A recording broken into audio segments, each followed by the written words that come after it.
Hello students.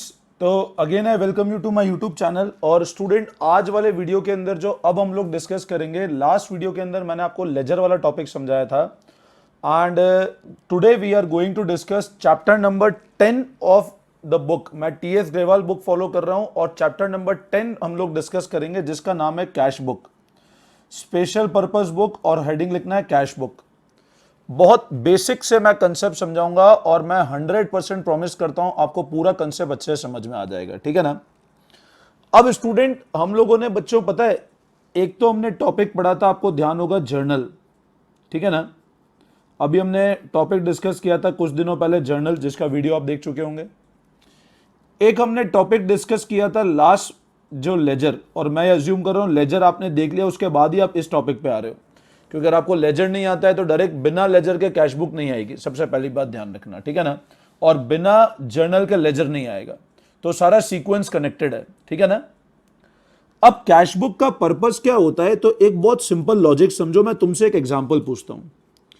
एक student है, मान लो ये मिस्टर राम एक स्टूडेंट है, ठीक है ना। तुम अपने ऊपर लिखे देखो, ये मिस्टर राम है, हंसता हुआ स्टूडेंट है, ठीक है। इसको 5 सब्जेक्ट पढ़ना है, अकाउंट्स पढ़ना है, बिजनेस स्टडीज पढ़ना है, इकोनॉमिक्स पढ़ना है, मैथ्स पढ़ना है और इंग्लिश पढ़ना है। अब तुम ये मत बोलना सर हमारे पास तो मैथ्स नहीं है। मान लो पी है, आईपी, कोई भी सब्जेक्ट है। अब तुम मेरे को एक बात खुद सोच करके बताओ, या तुम अभी जो पढ़ रहे हो ये बताओ मेरे को सोच करके। तुम अगर 5 सब्जेक्ट पढ़ रहे हो तो मेरे को एक बात बताओ, तुमने पांचों की अलग अलग कॉपी बनाई है कि एक ही कॉपी पांचों मिक्स कर दी है? तुमने पांचों की अलग अलग कॉपी बनाई है कि एक ही कॉपी में पांचों मिक्स कर दिया है? कमेंट बॉक्स में जरूर कमेंट करके बताना। 11th क्लास के बच्चे कमेंट करते नहीं है ना, फिर भी मैं तुमको बता रहा हूं, कमेंट बॉक्स में कमेंट करके बताना। अब मेरे को एक बात बताओ, अगर आप बोलते हो सर हमने अकाउंट्स की कॉपी अलग बनाई है, बिजनेस की कॉपी अलग बनाई है, इको की कॉपी अलग बनाई है, मैथ्स की कॉपी अलग बनाई है, इंग्लिश की कॉपी अलग बनाई है, ऑब्वियस ही बात है। उसी तरह आप एक चीज समझो, there is a concept in account जिसको हम लोग बोलते हैं सब्सिडरी बुक्स। उसको हम लोग क्या बोलते हैं? Subsidiary books. सब्सिडरी बुक्स का मतलब क्या होता है? आप एक ऐसी ऑर्गेनाइजेशन अज्यूम करो, जैसे मान लो मैं एग्जांपल लेता हूं तुम्हारे सामने। तुमने किसका नाम सुना है? तुमने जियो का नाम सुना होगा, तुम सब मोबाइल यूज करते हो। अब तुम मेरे को एक बात बताओ, जियो कितनी बड़ी ऑर्गेनाइजेशन है, उसके दिन का कितना कैश आता होगा, कितना कैश जाता होगा, कि अलग अलग चीजें परचेज होती होगी, अलग अलग चीजें सेल होती होगी, है ना, बहुत सारे ट्रांजैक्शन होते होंगे।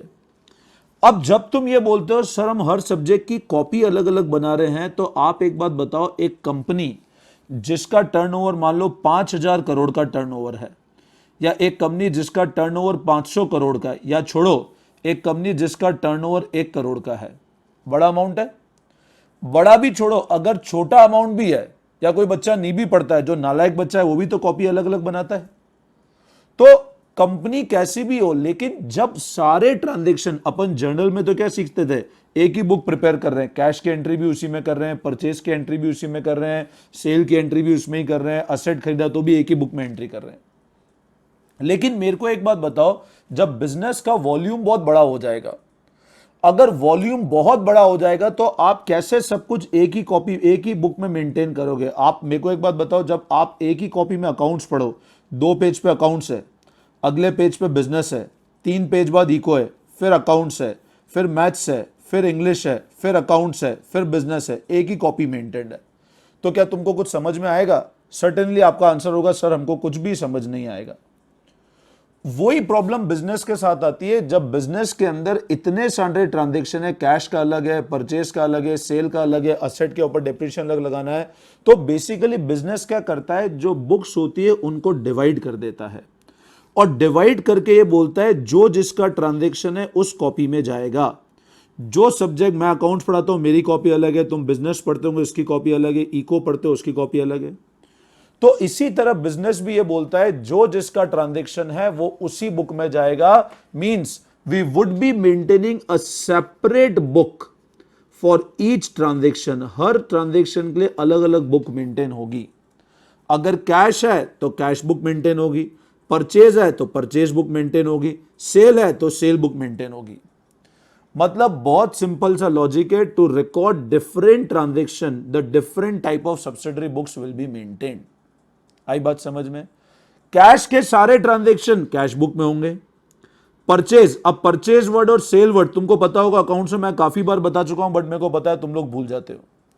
हमेशा ध्यान रखना, the word purchase and the word sale is always use for goods. तो परचेज और सेल हमेशा परचेज बुक और सेल्स बुक में रिकॉर्ड होंगे। परचेज रिटर्न और सेल्स रिटर्न उनकी अलग बुक होगी। और ऐसे ट्रांजैक्शन जो किसी भी बुक में नहीं आते वो सब चले जाएंगे जर्नल के अंदर। मतलब सब्सिडरी बुक्स का बेसिकली कंसेप्ट ये है कि जब ट्रांजैक्शंस का वॉल्यूम बड़ा होगा तो हम लोग क्या करेंगे, डिफरेंट ट्रांजैक्शन के लिए अलग अलग बुक्स मेंटेन करेंगे। कैश का, क्योंकि हर बिजनेस में कैश का बहुत फ्रीक्वेंट ट्रांजैक्शन होता है, तो कैश के लिए कैश बुक मेंटेन होगी, परचेज के लिए परचेज बुक मेंटेन होगी, सेल के लिए सेल बुक मेंटेन होगी, और जो किसी में भी नहीं आ रहा है वो जर्नल में मेंटेन हो जाएगा। तो सब्सिडरी बुक्स का बेसिकली कंसेप्ट है, when the volume of transaction is very large in the business, तो ट्रांजैक्शन को क्योंकि आइडेंटिफाई करना हमारे लिए बहुत इजी हो जाए। मेरे को कैश का ट्रांजैक्शन पकड़ना है, मैं डायरेक्ट कैश बुक को रेफर कर रहा हूं। मेरे को परचेज का ट्रांजैक्शन पकड़ना है, मैं डायरेक्ट परचेज बुक को रेफर कर लूं।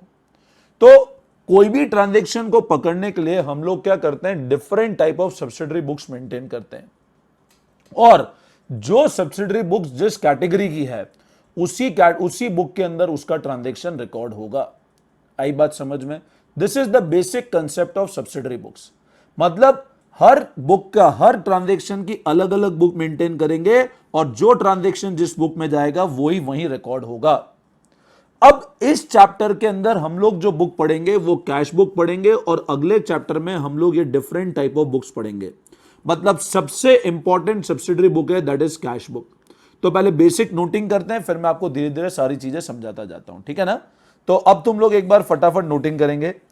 चैप्टर 10 हेडिंग लगाओगे special purpose book and cash book. Heading लगाओगे chapter number 10 special purpose book cash book. Heading लगा ली बच्चों? बोले सर अभी तक तो कॉपी ही नहीं खोली। कोई बात नहीं, खोलो बच्चों। बेटा अभी 11th क्लास में है, कॉमर्स को स्ट्रांग रखना है तो अकाउंट्स पे बहुत अच्छा ग्रिप बनाओ। तुम लोग क्या पढ़ाई पे ध्यान देते नहीं हो, मैं तुमको बोलता हूं, तुमको लगता है ठीक है टाइम पास, एग्जाम पास करने के लिए पढ़ना है। कंसेप्ट से पढ़ोगे अकाउंट्स को तो कभी लाइफ में दिक्कत नहीं आएगी, बट तुम क्या नालायकी मत करो पढ़ने में, है ना स्टूडेंट्स? चलो तो हेडिंग लिख लिया? हाँ सर लिख लिया। चलो स्टार्ट करें? सर कर ही दो स्टार्ट, ठीक है। चलो तो नोटिंग करेंगे। हेडिंग लगाओगे मीनिंग ऑफ कैश बुक। बच्चों क्या हेडिंग लगाओगे? बोलो sir meaning of cash book. अब लिखो तुम लोग, in business there are large volume of transaction. Business में क्या होता है, लार्ज वॉल्यूम ऑफ ट्रांजैक्शन होते हैं, and it is difficult to record all transaction in one book that is journal. अभी मैंने बताया बच्चों, जो मैंने बताया वही नोटिंग कराऊंगा, घबराना मत, कुछ भी अलग नोटिंग नहीं करा रहा हूं, जो बताया मैंने वही नोटिंग कराऊंगा, है ना? पसंद आए तो वीडियो को लाइक करना, नहीं पसंद आए तो डिसलाइक कर देना, अपने हाथ का गेम है ना? In business, there are large volume of transaction and it is difficult to record all transaction in one book that is journal. Business के अंदर बहुत ज्यादा वॉल्यूम ऑफ ट्रांजेक्शन होते हैं और सारे ट्रांजेक्शन को एक बुक में रिकॉर्ड करना डिफिकल्ट है, journal.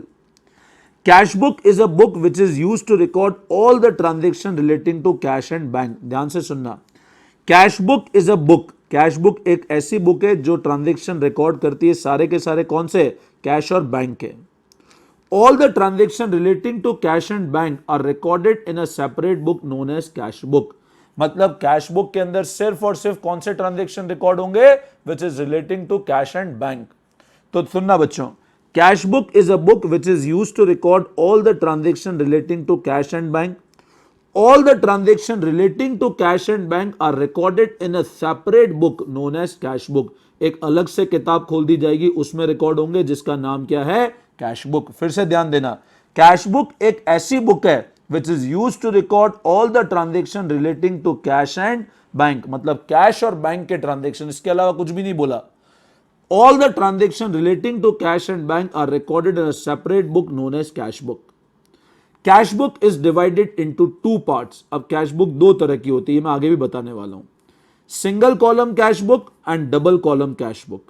Single column cash book में सिर्फ कैश के ट्रांजैक्शन रिकॉर्ड होंगे और डबल में कैश भी होगा और बैंक भी होगा। तो ध्यान रखना, कैश बुक दो पार्ट में डिवाइडेड है, one is single column cash book and second is double column cash book. Double में कैश का ट्रांजैक्शन भी और बैंक का ट्रांजैक्शन, सिंगल में सिर्फ कैश का ट्रांजैक्शन है। तो फटाफट इसको नोटिंग कर लो, मैं वीडियो 5 सेकंड 10 सेकंड्स के लिए होल्ड कर लेता हूं, इसको नोट कर लो आप लोग, है ना?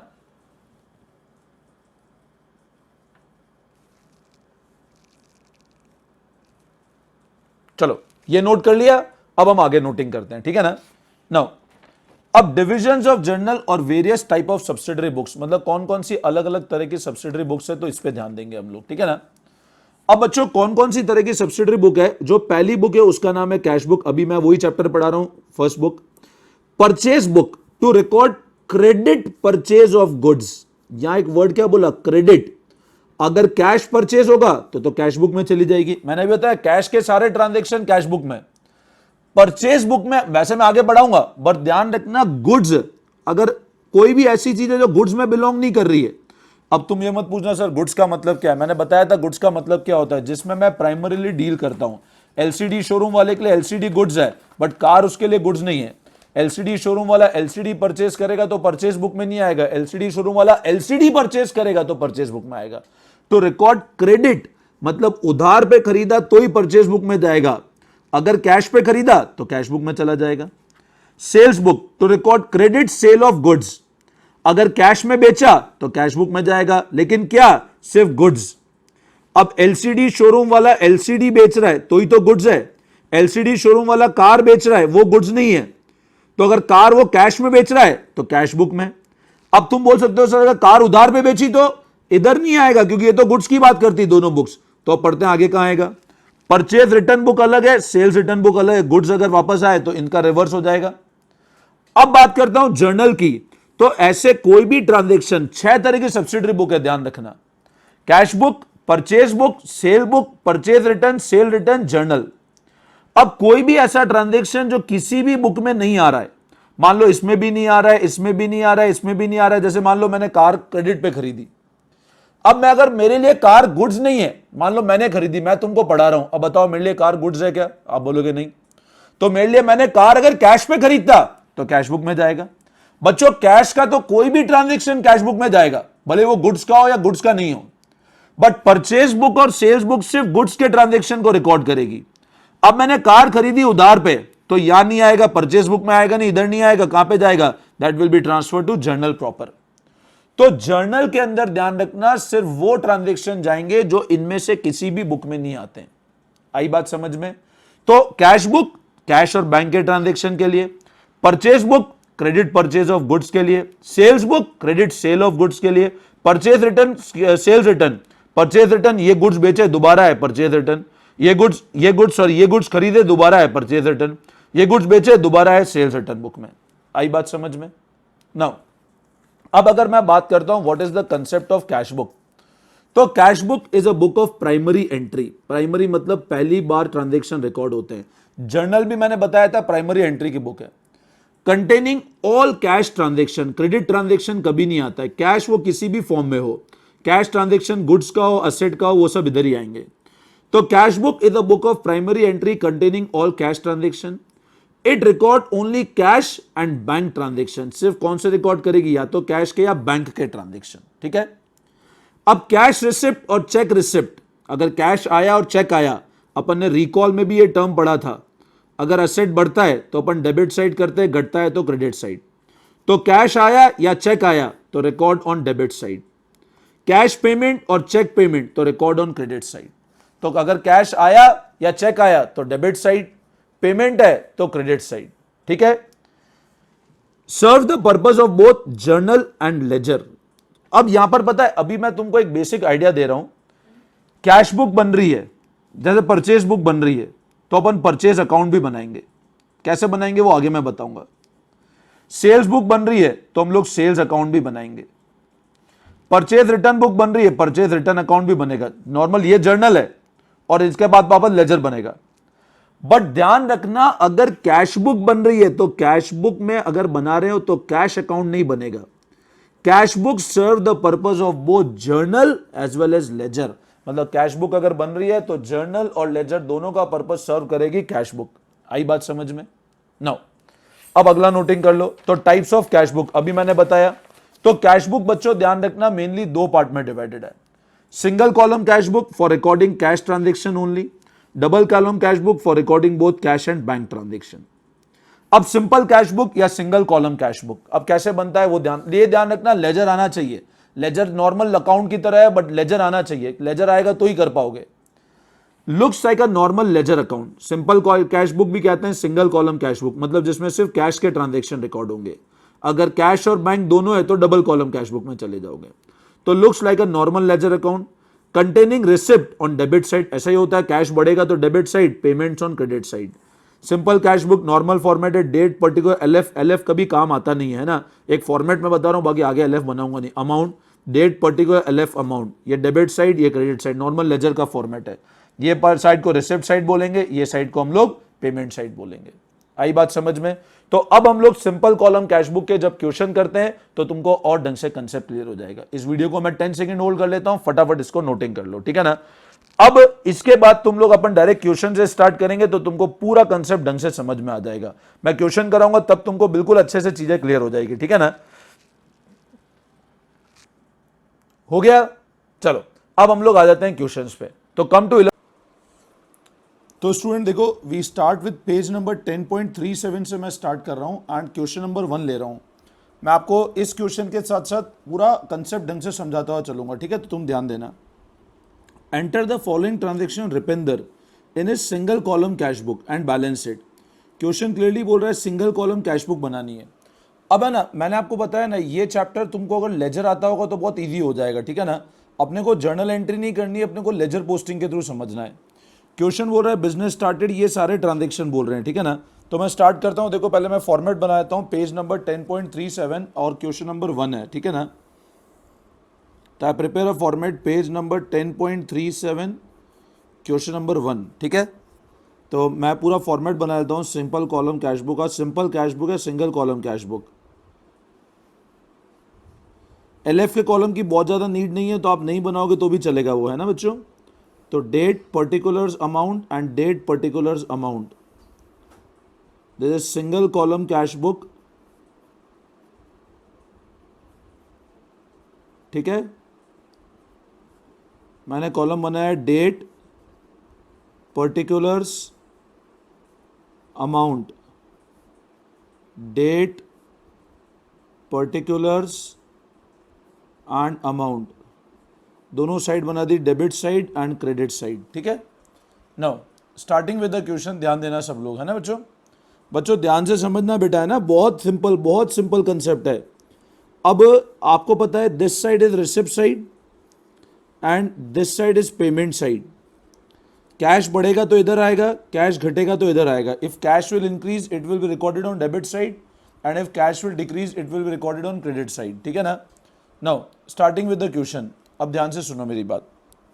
फर्स्ट पॉइंट बोल रहा है business started with capital, started business with capital 2 lakh. अब तुम बताओ, अभी अपने को जर्नल एंट्री करनी नहीं है, बट माइंड में सोचो जर्नल एंट्री क्या होगी, cash account debit to capital. अगर बिजनेस स्टार्ट किया विद कैपिटल, एंट्री क्या होगी, cash account debit to capital. तो मैं डेट लिखता हूं, यहां पर लिख लेता हूं जनवरी 20 और 1, तो यहां पर लिखता हूं टू कैपिटल और अमाउंट लिखा मैंने 2 लाख रुपीज, ठीक है। बहुत सिंपल केस है। Purchase furniture for cash, again यहां भी लिख दिया मैंने जनवरी 20। फर्नीचर परचेज फॉर कैश, तो सेकंड, तो यहां मैं लिख लेता हूं बाय फर्नीचर और इसमें अमाउंट लिख लेता हूं मैं बच्चों 50,000 रुपीज, ठीक है। परचेज गुड्स फॉर कैश, तो थर्ड, तो बाय परचेज 30,000 रुपीज, ठीक है ना।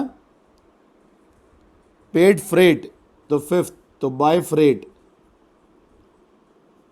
फ्रेट मतलब होता है गुड्स का भाड़ा, फ्रेट मतलब होता है गुड्स का भाड़ा, है ना, ये ध्यान रखना। The freight means cartage, freight, carriage inward, carriage outward, सबका मतलब होता है गुड्स का भाड़ा, ठीक है। Then sold goods for cash, date 7th, तो 2 सेल्स 28,000। पेड टू रमेश, तो 10th, बाय रमेश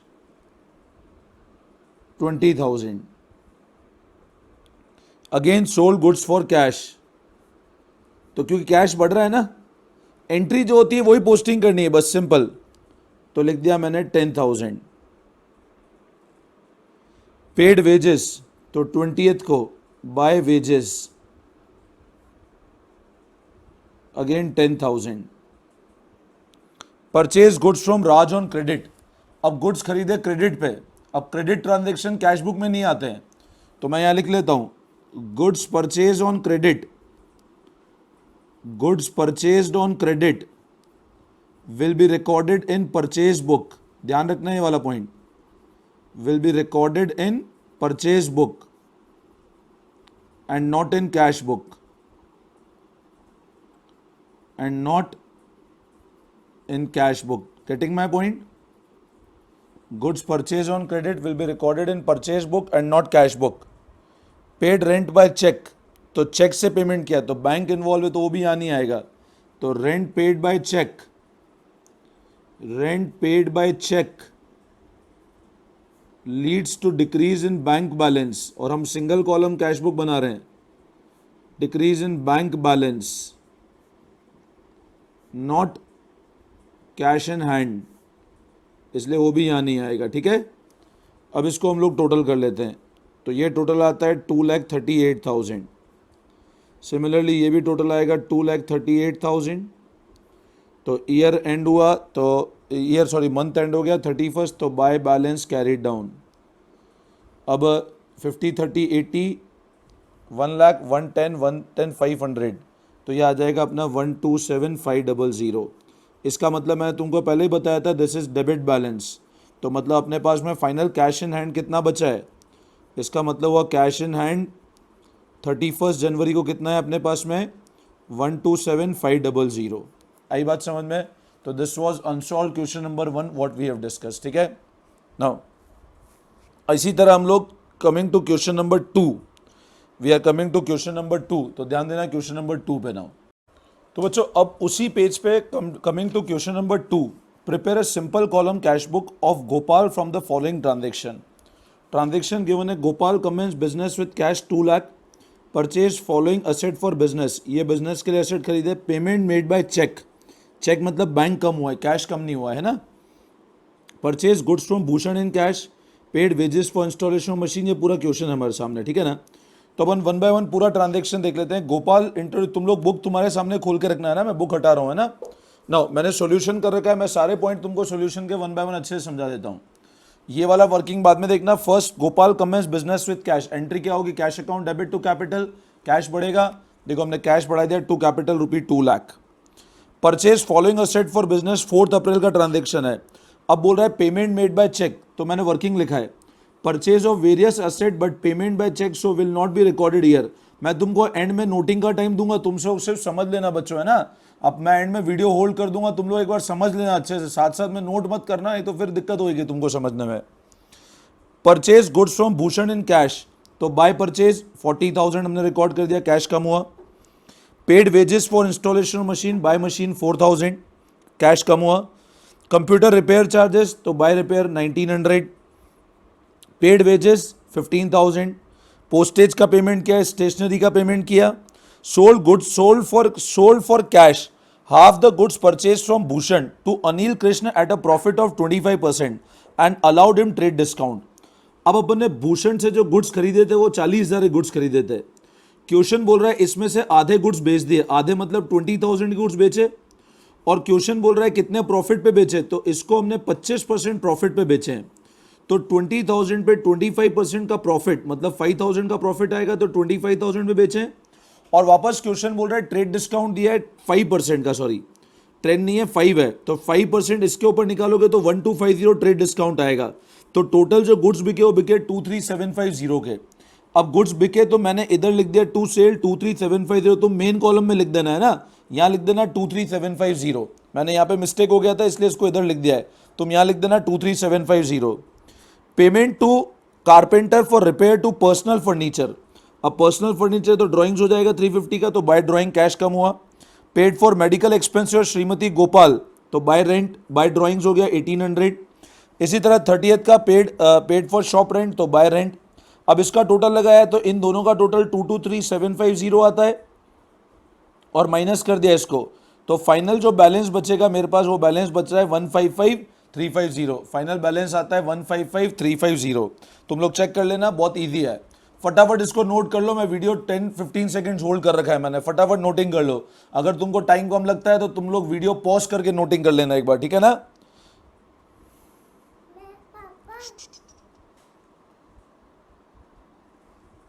अब इसी तरह तुम लोग है ना क्वेश्चन नंबर 3 ट्राई करना। क्वेश्चन नंबर 3 आप लोग होमवर्क में करना इसी पेज पे, इसी पेज पे क्वेश्चन नंबर 3 आप लोग होमवर्क में करोगे है ना। क्वेश्चन नंबर 3 क्वाइट सिंपल है, वो होमवर्क में हो जाएगा, ठीक है ना। क्वेश्चन नंबर 3 तुम लोग होमवर्क में करना। क्वेश्चन नंबर 4 मैं भी करवा देता हूं आपको। To prepare single column cash book of Suresh है, क्वेश्चन नंबर 4 तभी हम लोग डिस्कस कर लेते हैं, ठीक है ना। तो इसको नोटिंग कर लिया आप लोगों ने। अब आ जाओ डायरेक्ट पेज, नेक्स्ट पेज पे, पेज नंबर 10.38 पे क्वेश्चन नंबर 4 पे आ जाओ फटाफट नाउ। अब बच्चों एक बार देख लो question number 4। From the following prepare single column cash book of Suresh and post them into ledger account. अब इसमें ध्यान रखना लेजर, क्योंकि cash book serve the purpose of both journal and ledger, तो मैं लेजर नहीं बना रहा हूं, नॉर्मल कैश अकाउंट बना रहा हूं, ठीक है, नॉर्मल कैश बुक बना रहा हूं। अब इसमें एक जो छोटा सा चेंज है वो ये है, अभी तक हम लोग जो क्वेश्चन कर रहे थे वहां पे हमने क्वेश्चन स्टार्टिंग में बिजनेस स्टार्ट हुआ था। यहां पर आप देखोगे ना तो 1 अप्रैल 2020 को स्टार्टिंग में कैश इन हैंड गिवन है। अब कैश इन हैंड मतलब क्या हो गया, दिस इज ओपनिंग बैलेंस। ये कौन सा बैलेंस है, ओपनिंग बैलेंस है। और कैश कौन सी कैटेगरी बिलोंग करता है, असेट, तो ये एक तरह से डेबिट बैलेंस है, दिस इज डेबिट बैलेंस। और डेबिट बैलेंस है तो टू बैलेंस ब्रॉट डाउन करके स्टार्ट करेंगे with the amount 6400। Receive cash from Anupama, तो to Anupama. Paid into bank, bank में जमा कराया तो कैश कम हुआ, by bank. Receive from Bhumika is commission, पैसा आया। अपन वन बाय वन देखते जाते हैं, ठीक है ना। तो देखो कैश इन हैंड, तुम देखो टू बैलेंस ब्रॉट डाउन मैंने यहां पर लिख दिया। रिसीव कैश फ्रॉम, तुम लोग कॉपी को बुक को क्वेश्चन खोल देना, बुक क्वेश्चन हटा रहा हूं मैं, ठीक है ना। तो तुम लोग क्वेश्चन देखते रहना, मैं क्वेश्चन समझा रहा हूं। Receive cash from Anupama to Anupama 1 lakh. Noting बाद में करना, पहले समझ लेना है ना। तुम नोटिंग के चक्कर में मत उलझा रहा करो, बार बार नोटिंग के चक्कर में वीडियो एंड में पॉज करके फिर नोटिंग कर लेना, पहले समझ लो अच्छे से। To Anupama 1 lakh. Paid into टू बैंक, तो by bank 80,000। Receive from Bhumika is commission, तो टू भूमिका 6,000। पेड वेजेस, तो बाय वेजेस 30,000। डेट लिख दी, एक बार मैंने अप्रैल 20 लिख दिया, फिर डेट ऑटोमेटिक फॉलो हो रही है। फिर परचेज गुड्स, पेड वेजेस हो गया। विड्रॉन फ्रॉम बैंक, तो बैंक से विड्रॉ किया तो टू बैंक कैश बढ़ेगा, तो cash to bank. Withdrawn from bank मतलब कैश आया तो टू बैंक। उसके बाद परचेज गुड्स फ्रॉम अशोक, तो बाय परचेज 10,000। कैश सेल, तो to sale 10,000। Drew cash for personal use, तो by drawings 10,000। Then purchase furniture, तो by furniture 4,000। Paid to Ruma, तो by Ruma 1,200। Paid to Ganguly brother for office fan, तो by Ganguly brother या by fan भी कर सकते हो 1,500। Paid own life insurance premium, मैंने पहले ही बताया था, खुद की लाइफ इंश्योरेंस प्रीमियम पे करते हो तो वो ड्राइंग्स होती है, तो बाय ड्राइंग्स 800। परचेज स्टेशनरी, तो बाय स्टेशनरी 1,000। मैंने इसको यहाँ पे कैरी फॉरवर्ड कर दिया, स्पेस कम थी, तुम्हारी कॉपी में पूरा स्पेस हो तो प्रॉपर बनाना फॉर्मेट है ना। पेड ऑफिस एक्सपेंस, तो by office expense. Paid electricity charges, by electricity charges. Receive interest from Raman, तो टू रमन 500। अब यहां पर एक जो लास्ट पॉइंट है वो तुम लोग ध्यान देना, लास्ट पॉइंट मेरे को थोड़ा सा ध्यान से समझना, मैंने इसलिए लास्ट पॉइंट छोड़ दिया, तुम्हारे सामने कर रहा हूं मैं। Deposited all cash in bank, सारा पैसा बैंक में जमा करा दिया। In excess of minimum cash balance ₹2,000, फिर समझना, deposited all cash in bank मतलब सारा पैसा बैंक में जमा कराया। In excess of minimum cash balance 2,000, मतलब हमारी जेब में 2,000 छोड़ने के अलावा हमने सारा पैसा बैंक में जमा करा दिया। इसका मतलब ये हुआ कि मेरे को पता है मेरी जेब में कितना पैसा छोड़ना है, मेरे को मेरी जेब में छोड़ना है 2,000 रुपये, तो मतलब मेरे पास बैलेंस कितना है, मेरे पास बैलेंस रहेगा 2,000 रुपये, बाकी मैंने अब सारा पैसा बैंक में जमा करा दिया। तो इसको टोटल करके इसको माइनस करने के बाद जो भी बैलेंसिंग फिगर आएगा, मेरे को पता है मेरे पास मैंने 2,000 रुपये रख लिए, तो मैंने पहले ही बैलेंस रख दिया 2,000 रुपये का। ऐसे नहीं समझ में आता है तो इसको एक और तरीके से समझो, मैं पहले देख लेता हूँ इसका टोटल क्या आता है। तो इसका total 1,36,000, 1,46,000, 1,36,000, 146, 146 plus 6,000 that is 152,400 and 500, तो ये टोटल आता है 152,900। यहां भी सेम आएगा 152,900। अब मैं इन सब खर्चों की टोटल लगा लेता हूं, 80 और 30 110, 120, 130, 134, then 134 and this is 134 and 1,200, this is 135 200 plus 1,500, तो इसको टोटल लगा लेते हैं हम लोग। तो एक बार ध्यान देना, मैं 2 सेकेंड रुकना, मैं कैलकुलेशन, आप भी करो एक बार कैलकुलेशन, है ना, तब तक नोटिंग कर लो, मैं कैलकुलेशन कर रहा हूं जब तक। मैंने ये जान करके कैलकुलेशन पहले ही नहीं किया है ताकि तुम्हारे सामने कर सको, तो तुमको ये कंसेप्ट समझ में आ जाएगा।